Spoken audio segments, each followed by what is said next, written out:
get sweaty in these things though.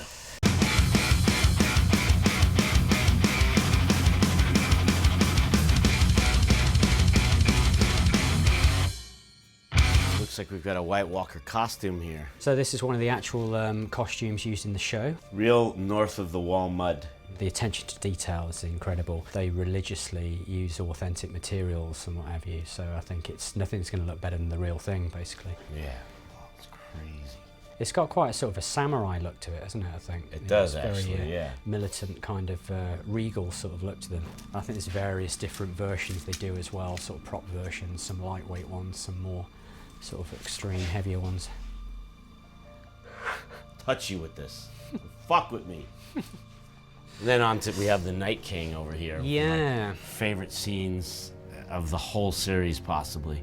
That moment was just so badass at that end where he's just like, oh yeah, watch this. That's a mic drop right there, just like, psh. The brief was, this is the leader of the White Walkers, he's kind of the king, they wanted this quite regal look to him.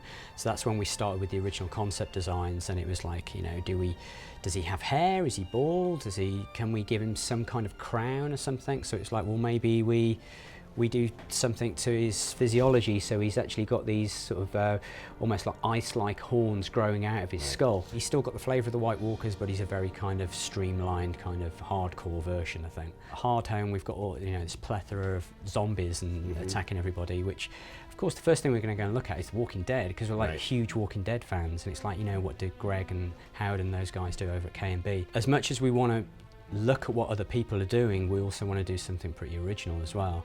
So we want to steer clear of maybe the way they approach it. Right. I think it's one of those scenes, being involved with the whole Hardhome episode, it's watching it back for the first time all completed. It's rare you'll work on something and you'll be like, oh my God, we were all there. Was it as chaotic shooting it as it seems, like watching it, like just the amount of people and bodies on the set? There were hundreds and hundreds of extras on set. I mean, it was a huge, great big set that they built in Belfast. But the scale of it itself was just like, there were just people running everywhere, all over the place. It's like unprecedented amount of stuntmen all over the shop. Being there, just standing in the sidelines, just watching it, you're just thinking, this is absolutely nuts. I mean, it looked so chaotic. It's like, how the hell can they be getting anything from this? And you sort of step to one side and you just look at what's on the monitor, and it was just beautiful. I mean, it's so well choreographed. Yeah, it's my favorite hour of television of like all time. It's just unbelievable.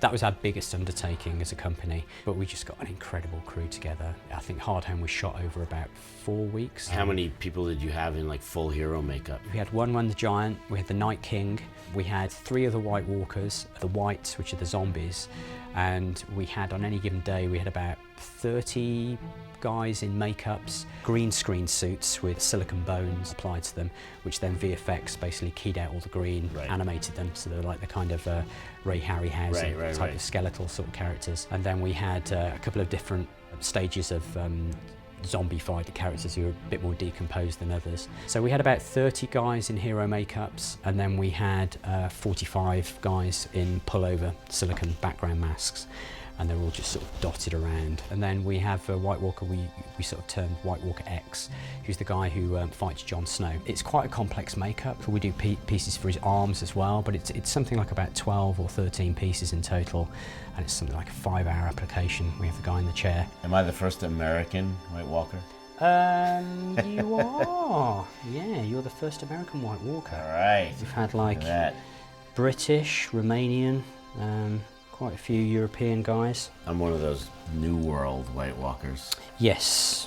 Yeah, are the actors on the show who play the White Walkers, are they stuntmen, or are they? They're all stunt guys. They're all stunt guys. Their attitude is really good, actually. I think that the names for each White Walker are actually the cast names, well, the stunt guy names. So we've got Chris, Errol, Vlad. This will be Scott the White Walker. The White Walkers have got like a specific sort of physiology and bone structure to them. It's great. They've got this quite prominent jaw and cheekbones, and You know, their skeletal qualities are quite different to that of like a regular human. So that's always something you need to base the design on, I think, first. And when you're sculpting the makeup, you need to sort of block out your primary forms first. So you sort of blocking out these bones and sinews and fibrous sort of shapes before you then start adding all your texture and your sort of secondary sort of wrinkles and what have you. It's just so malleable, if that's the right word, you know. Anything you do. A lot of the reference we look at obviously sort of comes through into our paint jobs and stuff, because we have to look at like marble textures and things. We use a lot of reference of like looking at ice and crystals and all kinds of textures and what have you. And the White Walkers have got very wrinkly, almost elderly traits to them, but the last thing you want to do is sculpt an old age makeup. It's more to do with the underlining forms, I think. Are all the White Walkers, were they at one time humans? Like, is there the original White Walker, you know, that they all come from? I think have that's they ever the theory. discussed any of that? Well, that's something that's going to be touched on in season 6. Oh, in season 6? Yeah.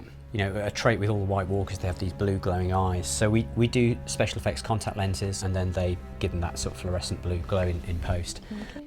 Have you had scleral lenses in before? Mm-hmm. Was it okay? Yeah, once they're in. These lenses have been made a little bit more blue, so it was post-CGI. The lenses that we actually fitted were a little bit more grey, whereas these ones are more blue, so whenever the CGI was added, it was more vibrant colours. Does it feel okay? Yeah. Yeah, it looks awesome. He is a man in a suit. There are enhancements, like they make his eyes blue or stuff like that using the computer, but it's, as you can see here, it's a practical makeup. It's great to be actually doing what I grew up looking at in the 80s. Yeah. With something like Game of Thrones, there's a lot of blood and gore and a lot of graphic kind of deaths and this, that and the other, which we do a lot of blood gags and a lot of decapitations and this, that, which is great fun. They've got great fantasy characters as well. You know, we've just had the opportunity to do a nice old age makeup, and they have full body creature makeups, giants, you know, the White Walkers. Something I've been saying quite a lot recently is like Game of Thrones is, for a prosthetics artist, is like a bucket list, basically. Right. You've got a list of everything you would like to do in your career. It's like, there's Game of Thrones. Yeah, and it's like, this episode, yeah. It's incredible.